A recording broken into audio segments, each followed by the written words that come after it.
믿음의 기적. 고린도전서 2장 4절. 내 말과 내 전도함이 설득력 있는 지혜의 말로 하지 아니하고. 바울은 최고의 학자요 언변에 뛰어난 사람이었습니다. 위 말씀은 바울이 겸손한 척하며 말하는 것이 아니라 그가 복음을 전할 때 그의 멋진 웅변으로 사람들을 감명시키면 하나님의 능력이 가리워질까봐 말한 것입니다. 사람들이 예수님을 믿게 되는 것은 오직 구속의 효능에 의해 발생되는 것이지 웅변이나 호소력의 멋진 말로 되는 것이 아닙니다. 오직 순전한 하나님의 능력으로 되는 것입니다. 구속의 창조적인 능력은 복음의 가르침을 통해 옵니다. 그 복음을 가르치는 자의 개성 때문에 오는 것이 아닙니다. 따라서 복음 증거자의 진정한 금식은 음식이 아니라 자신을 멋지게 드러내려는 언변, 감명, 우아함 등 하나님의 복음만이 제시되는 것에서부터 주의를 빼앗는 모든 것이어야 합니다. 설교자는 그 자리에 하나님의 대언자로 하나님이 우리로 너희를 권면하시는 것 같이 서 있습니다. 설교자는 하나님의 복음을 제시하기 위해 그 자리에 서 있는 것입니다. 자신의 언변으로 사람들을 좀 더 멋진 사람으로 만들려고 하는 것이라면 그는 예수님 근처에도 가보지 못한 설교자입니다. 복음을 증거하는 자리에서 예수님이 아니라 자신을 드러내려는 설교자는 결국 예수님을 향한 반역자로 드러날 것입니다. 자신을 드러내려 하면 할수록 우리는 주님의 창조적인 구속의 능력을 막는 것입니다. 내가 땅에서 들리면 모든 사람을 내게로 이끌겠노라. 요한복음 12장 32절.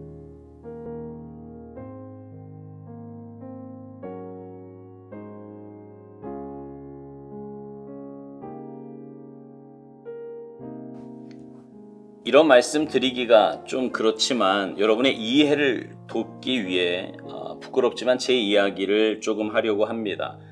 저는 어려서부터요 말을 잘 한다는 이야기를 종종 듣곤 했습니다. 그리고 그런 이야기를 들으면 들을수록 더 많은 책을 읽으려고 노력했습니다. 소위 말하는 말빨이 딸리지 않기 위해서였지요. 그건 사역자가 되어서도 마찬가지였습니다. 처음 사역을 시작할 때 저의 탁월한 언변이 복음을 전하는 데 유용한 도구로 쓰임받는다고 생각했습니다. 그래서 더 많은 독서와 더 많은 정보 수집과 더 많은 노력을 기울이며 나름 최선을 다했습니다. 근데 어느 날부터인가요? 신기한 것을 경험하게 되었습니다.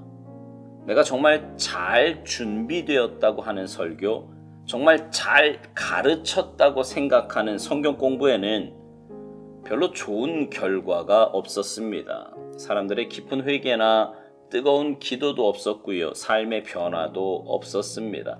그냥 그때 잠깐 반짝하는 그 정도의 느낌이었습니다.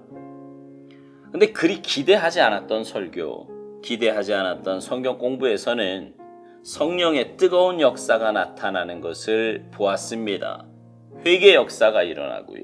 깊은 기도의 자리에 가게 되고 삶의 변화와 간증들이 쏟아져 나왔습니다.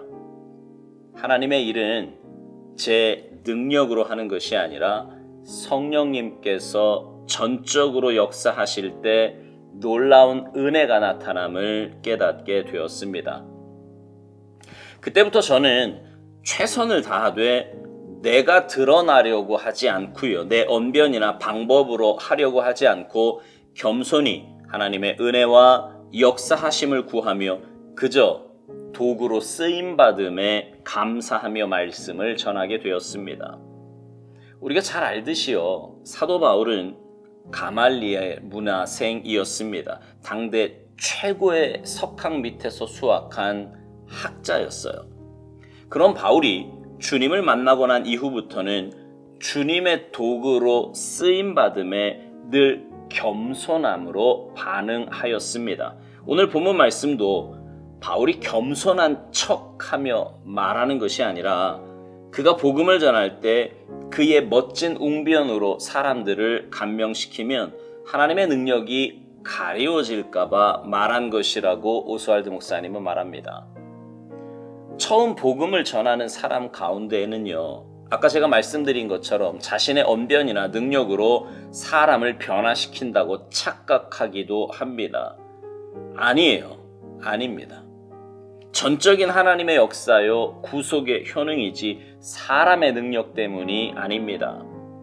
오스왈드 목사님은요, 구속의 창조 능력은 복음의 그 가르침을 통해서 오는 것이지 복음을 가르치는 자의 개성 때문에 오는 것이 아니라고 말합니다. 그렇지요. 복음은요, 그 자체의 능력이 있습니다. 성경을 그냥 읽기만 해도 또는 아무 강조함 없이 설교문만 읽어 내려가도 성령님께서 역사하시면 회개 역사가 일어나고 사람이 변화되는 능력이 나타나기도 하는 이유가 바로 거기에 있습니다. 그러기에 복음 전하는 자는 자신을 드러내려고 해서는 안 됩니다. 종종 복음 전하는 자들 가운데 아닌 척하면서 자신이 얼마나 경건한지, 자신이 얼마나 해박한지, 자신이 얼마나 많은 노력과 연구를 하는지에 대해 은연중에 드러내려는 사람들이 있습니다. 그래서는 안 됩니다. 그건 하나님의 영광을 가로채는 큰 죄악입니다.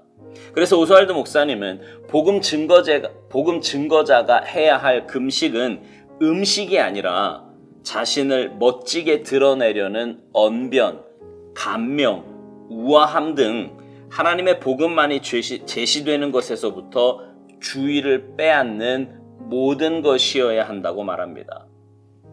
제가 자주 드리는 말씀처럼 설교자는 스피커에 불과합니다. 스피커가요, 아무리 성능이 좋아도 스피커는 스피커일 뿐입니다. 말하는 사람의 말과 내용이 중요한 것이지 스피커 자체가 중요한 것이 아니에요. 말씀은 하나님이 하십니다. 설교자는 그냥 그 말씀을 대언하는 것뿐입니다. 그러니 잘난 척할 것도 자신을 드러내려고 할 것도 없습니다. 그냥 쓰임받음에 감사할 뿐입니다.